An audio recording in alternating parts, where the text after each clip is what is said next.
20-year-old Raegan Chisley died after she was shot off Berkeley Drive last week. Hampton police are still looking for the suspect tonight. The 20-year-old passed away from her injuries after being hit by gunfire. Police say a fight broke out in the roadway in front of a residence when the shots rang out. Those who knew Raegan are still struggling to understand what happened. I don't know what point that is going to feel real. Raegan, you are my heart, and I will never find a friend like you. I love you, and until we meet again. This is 20-year-old Raegan Chisley. In 2021, she lost her life in an outrageous incident that made zero sense. You guys, some of our cases build up for years until a final, tragic point. Others stem from almost nothing. From a certain perspective, these are the most heartbreaking. But there's always an explanation. Today, we'll explore the full case of Raegan Chisley in the context of petty crimes and gang violence in the United States. Today's story begins in the state of Virginia. Their slogan, created in 1969, is "Virginia is for lovers." Of course, this was the Woodstock year. Hippie culture was at its peak and love was an excellent selling point. The phrase was considered bold and provocative, but it was also just plain smart from a marketing perspective. It planted a seed, a new image of a more exciting Virginia, with a generation that would become the most sought-after group of spenders ever to wield a credit card. I'm not saying love is just a selling point for marketing agencies, but that's what it might have been back then in Virginia. Skipping a few decades ahead, it really seems like love is not the first thing Virginia and its town of Hampton have to offer. You see, Hampton is a pretty dangerous place to live. 1 in 338 people fall victim to a violent crime in their lifetime, and 1 in 481 people suffer the same fate in the state of Virginia. You know how it goes with stats like these. You think, well, okay, it sounds pretty bad, but there's no way this will happen to me or my loved ones. And of course, you can't live your whole life in fear. Worrying makes you suffer twice. Sadly, many people do fall victim to some of the worst fates imaginable. Such is the case of Raegan Chisley. Studious, fashionable, and more importantly, a friend you could count on. That's how faculty, staff, and students described their classmate and fellow NCCU Eagle, Raegan Chisley. Indeed, these were the words you'd hear if you asked about Raegan Chisley. She was born on June 9th, 2001. Raegan was incredibly smart and showed industriousness well beyond her years. When she was 3 years old, she decided she wanted to be an excellent dancer. Her parents signed her up for ballet lessons, and she soon demonstrated exceptional talent. She was still 3 when she gave her first recital. This is pretty rare when it comes to ballet. Raegan did not stick to ballet as her life passion, but she continued to do everything with the utmost passion, patience, and diligence. Between 2010 and 2013, she was part of a dance competition team organized by the prestigious Evelyn School of Dance. Then, in 2013, Raegan began cheerleading. While she gave that too her all, Raegan knew she wanted to pursue a higher education. She was just 11 when she told all her friends she would be attending NCCU, or North Carolina Central University. Speaking of friends, Raegan was exceptionally loved by all her friends. She was such a fun, caring person. She had the most unique kind of personality I've ever seen in my life. By the time she graduated from high school, Raegan had 2 major passions, fashion and medicine. Raegan graduated with honors, and she was ready for new chapters in her life. You have worked extremely hard to reach this milestone in your life. The administration, faculty, and staff are very proud of you. Raegan Chisley honors.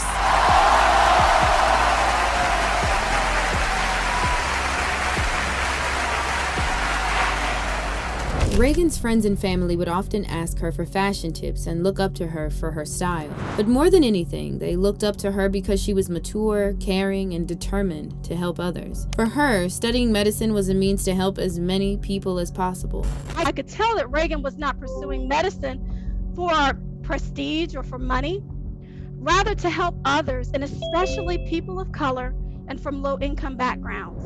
And during her NCCU years, she made sure all her friends stayed focused on their goals and kept up the good habits. Raegan didn't let me drop out. And I thank her for that. If it wasn't for her, I wouldn't be here right now. You guys probably know how tough med school is, but Raegan saw this as a game.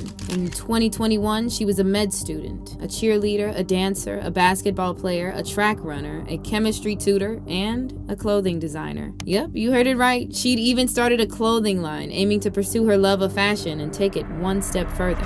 One might think Raegan had a few extra hours in her days, but it was just sheer determination and conscientiousness. Now, Raegan lived in North Carolina where she attended NCCU, but during the summer holidays, she would be back home with her family in Hampton, Virginia. She had a lot of loved ones, relatives, and childhood friends that she cherished deeply, and she didn't want any distance between them. So, in June 2021, Raegan celebrated her 20th birthday with family and friends, but just a few weeks later, her life would end abruptly. I walked across the street and looked down the street, and you could see one of the policemen doing CPR on the girl, and the ambulance came, put her in the ambulance, and had 2 police cars just flying behind them, getting her to the hospital.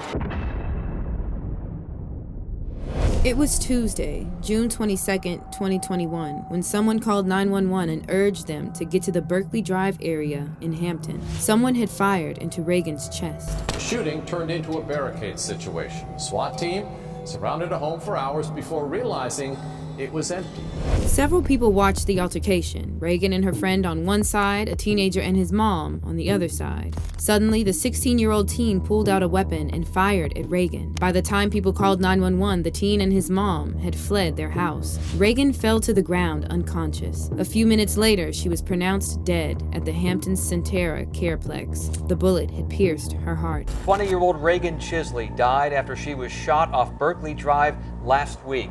Hampton police are still looking for the suspect tonight. Immediately after the incident, the 16-year-old suspect was identified. His age did not protect his identity. He was a wanted fugitive, and people needed to know his name and face. After the 3rd homicide in the Hampton Roads city since the weekend. That shooting suspect, just 16 years old.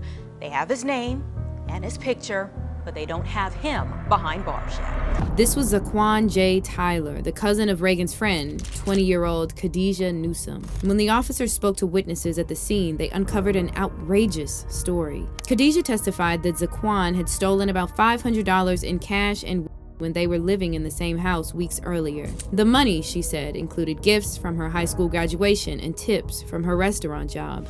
Khadijah was frustrated, to say the least. On June 22nd, Khadijah asked Raegan to go with her to Zaquan's home to get back everything he'd stolen from her. When the two friends knocked on the door, Zaquan's mom opened the door. Instead of calling her son to sort it out, she straight up denied her son's theft and started cussing at Raegan and Khadijah. Out of the blue, Zaquan emerged and pulled out a weapon, pointed it at Raegan's chest, and fired. Honestly, who on earth solves a petty argument this way? Raegan was Khadijah's very close friend, and Khadijah was Zaquan's cousin. Why would he do this? How could he have no regard for Raegan's life, or his cousin's for that matter? What's even more shocking, turns out Zaquan's mother Lisa was prepared for a fight from the night before. On June 21st, Khadijah texted Zaquan and Lisa to tell them she was coming over to retrieve the money and pot. Initially, Lisa said okay and even asked how much Zaquan had taken. Khadijah would testify. She said she got me and she was going to handle it.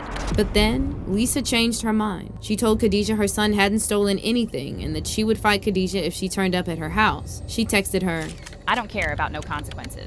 What is up with these people? 15 days after Raegan lost her life, Zaquan was caught at a Newport News motel. The officers didn't find the weapon, but they found a ton of ammo in his room. The lab would confirm a match with the round that took Raegan's life. Zaquan was arrested and charged with first-degree murder. He didn't show any remorse, just frustration at his arrest. The detectives figured Zaquan, and maybe Lisa too, had a lot of repressed anger toward Raegan to act this abruptly. It was a completely disproportionate reaction.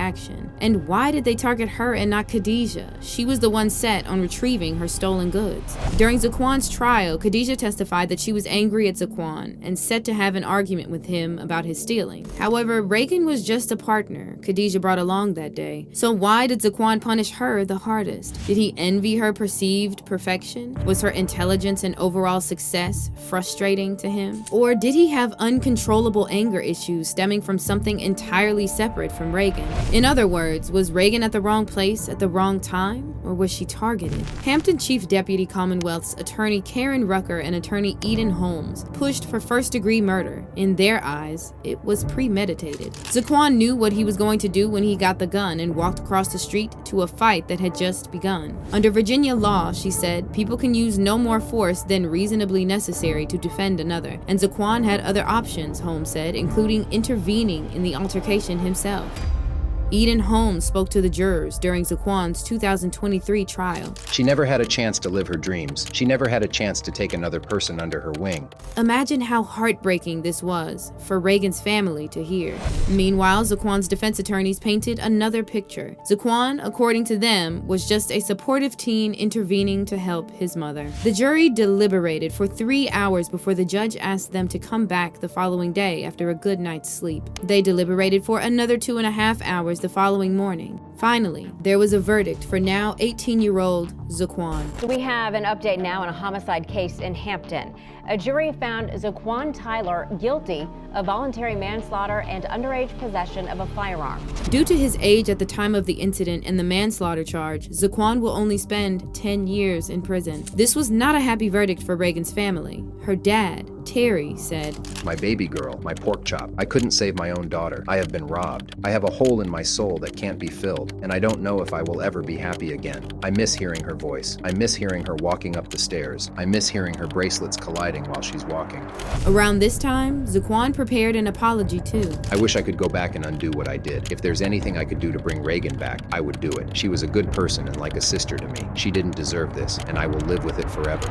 The judge acknowledged Zaquan's remorse, but reminded him that what he did cannot be taken back. Raegan's horrific death left a terrible impact on her whole family. Her parents are devastated, and her little brothers can't sleep anymore. One of her little brothers refuses to go outside anymore. He is scared for his life. If something this horrible could happen to Raegan, he thinks, it can happen to anyone. Imagine growing up with this immense loss and fear in your heart. Now, friends and loved ones of a Hampton woman killed in a recent homicide came together to honor her life. The community at North Carolina Central University, where Chisley was a student, held a virtual memorial this afternoon. Raegan was honored and remembered several times after her untimely death. Whether it was friends, family, or college mates, everyone spoke highly of her. Others couldn't hold back the tears at how unfair and unreal the situation was. Raegan, you are my heart, and I will never find a friend like you. I love you, and until we meet again. Raegan's grandfather now doesn't take any calls between 9:30 and 10 p.m. You see, Raegan would call him every single night at 9:30 sharp. Raegan cared deeply for all those around her, and somehow she always found time and energy to let them know they were loved, even amidst her 1,000 responsibilities, ambitions, and plans. The ripple effects of Zaquan's actions will be felt for many years still. Sadly, Raegan was not the first or last victim of such a senseless moment. Mass shootings continue to plague the nation, and South Florida, of course, no exception, with 3 incidents being reported this year alone. As of August 2023, more than 25,000 people lost their lives in gun violence incidents. Of those who died, 879 were teens and 170 were children. It makes me frustrated that we, as a society, we haven't done enough to stop these things. The bystanding public makes a huge difference in being able to prevent these attacks by noticing the behavioral changes of those around us, whether they be family members or friends or coworkers. This is the father of Gina Montalto, yet another girl who lost her life in 2023 in an all too similar situation as Raegan. He is right. We have a duty to look around us. If we notice someone close to us is getting angrier or entering a violent argument, we can try and cool things off. If worst comes to worst, we can call 911. If we can do something about it, we should do it. However, it's disheartening to see how fast someone can take a life with a fire weapon. In Raegan's case, Zaquan aimed at Raegan's chest just 30 seconds into her argument with his mom. It took her a few minutes to pass away. An angry, impulsive teen with a firearm is a match made in hell. How many people will go through Raegan's chilling story before this changes? Hey, thanks for watching. What are your thoughts on Raegan's story? Do you know of other similar cases? Let me know in the comments, and before you go, make sure you like, subscribe, and hit that bell button. See you next time.